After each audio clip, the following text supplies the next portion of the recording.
In this video, we are going to learn how to teach receptive shapes using a discrete trial teaching. Shapes are everywhere. Think for a minute about the two main things we always notice about something. That's right, it's shape and color. Learning shapes will help your child improve their receptive language, visual spatial skills, and their ability to discriminate. Learning shapes also leads to the ability to understand complex symbols and abstraction, which in turn leads to learning math and reading. The objective of this program is to teach your child 8 or more receptive shapes. Recall that receptive in this context means that the instructor issues an instruction and the child then acts correctly upon that instruction in a reasonable amount of time, usually about 3 to 5 seconds.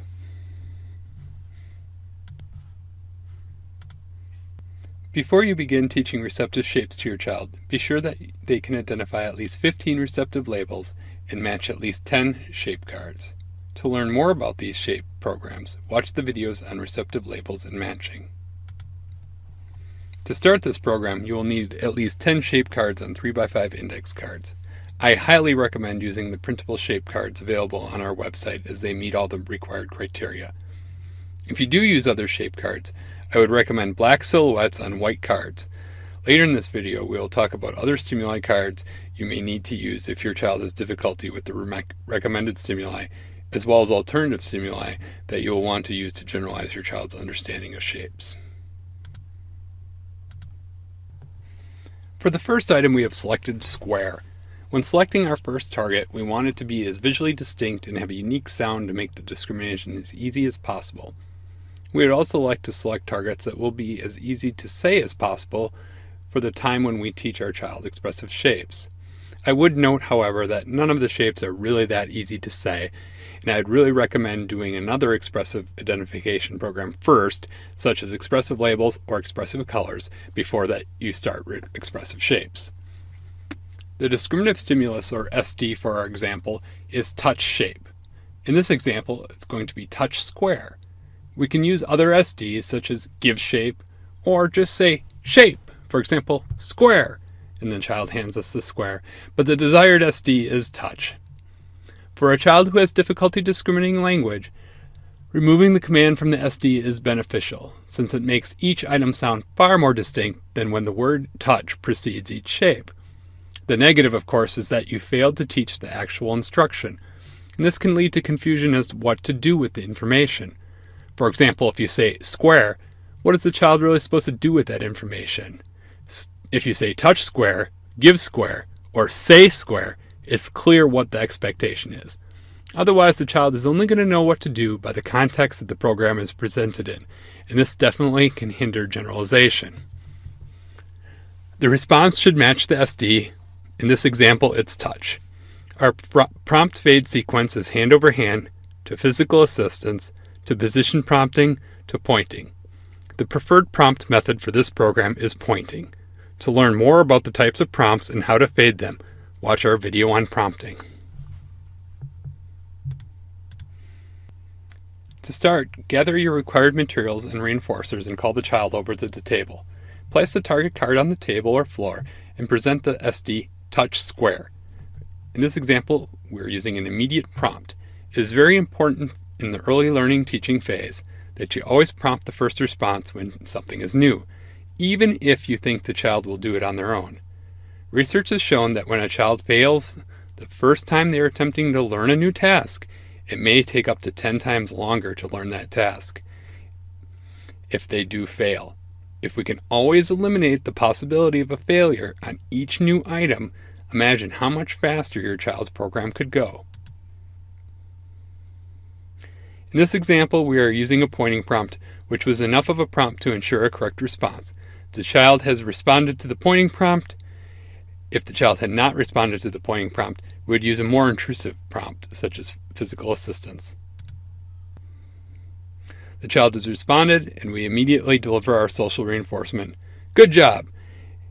And if appropriate, we deliver a tangible reward. For more information about reinforcement and teaching using the discrete trial method, you can watch those videos in our library. We now need to present the material again. Recall that we need to ask at least 5 trials in every drill. For more information about data collection and analysis, check out the Measuring Progress teaching module. Touch square. Great! The child has responded correctly without a prompt. We have rewarded the child again with a primary and some extra praise to increase the value of social reinforcement. Okay, we're going to pick up the pace a little bit. You can assume that the child received the appropriate reward after each correct response for the remainder of this video. Notice we are moving the card around the table to facilitate attention and to prevent patterning behavior. Touch square. Terrific! Touch square. You're so smart. Go play. For the second item, we want to have an item that both looks and sounds different from our first item. We have chosen a circle for our second item. It certainly does look different, and notice how a circle has 2 syllables and square only has 1 syllable. Touch circle. Excellent! Touch circle. Wow! Touch circle. Nice! Touch circle. Great! Go play! You want to make sure that the 2 previous items are mastered in mass trial before you begin a random rotation. Recall that this means that each response is 100% across one instructor in a single trial for mass trials.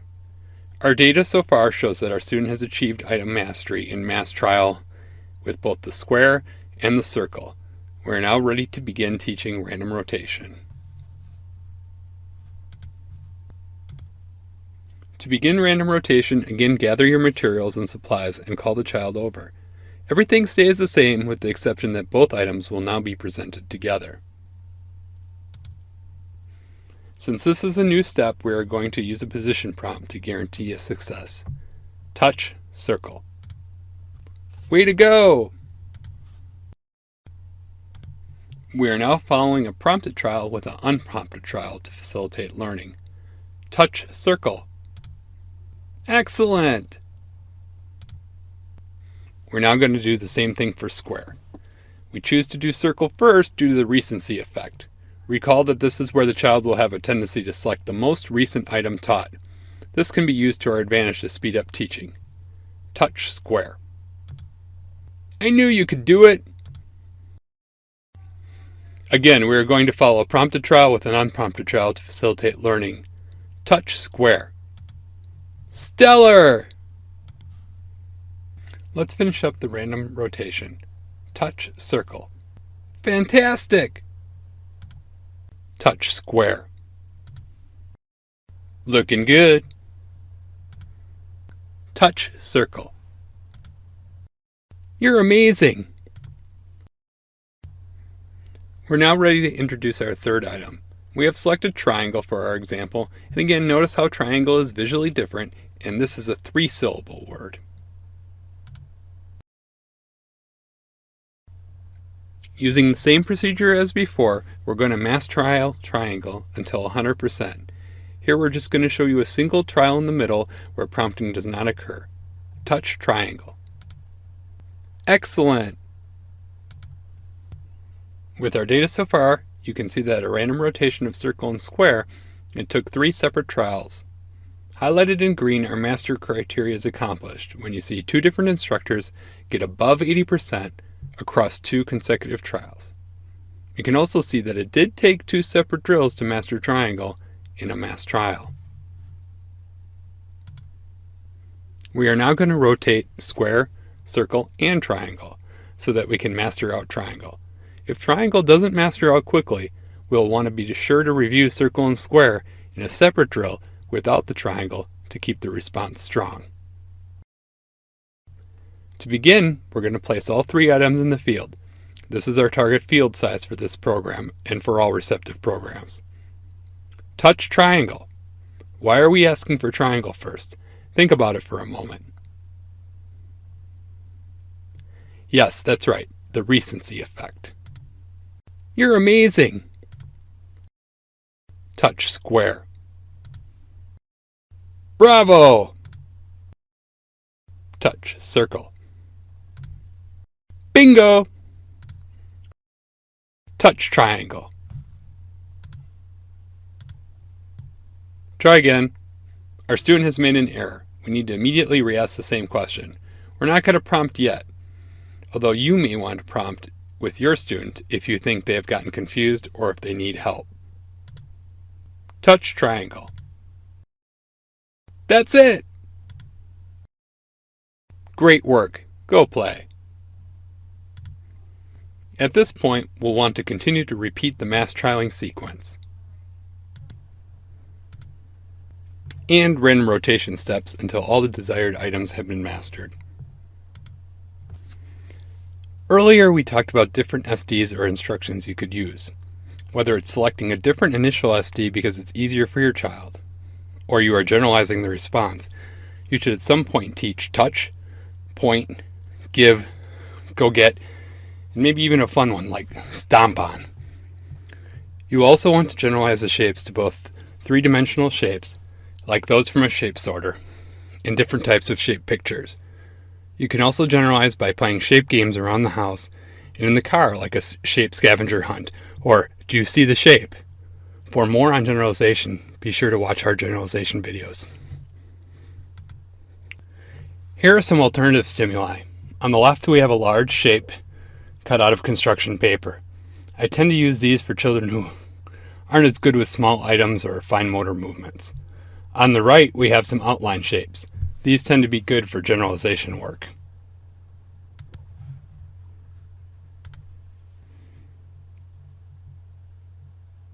I have used these inverse silhouette shapes for children who have poor visual attention and difficulties with visual discrimination.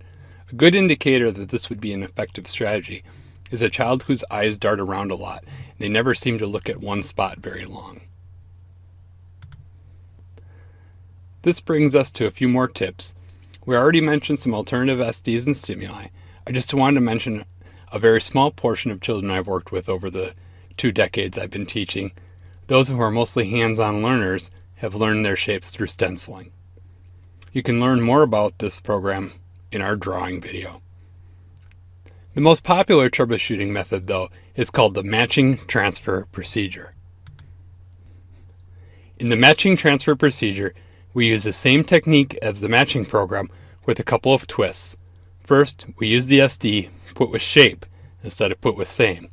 So for example, the SD in this example is put with star. This gives the child an opportunity to have both visual and auditory information available and allows the label to be transferred. The next step is to replace the target card with a blank card and repeat. Of course, during these steps, we are still following standard mastery criteria. Finally, you'd want to remove the card and just have the child touch the correct shape.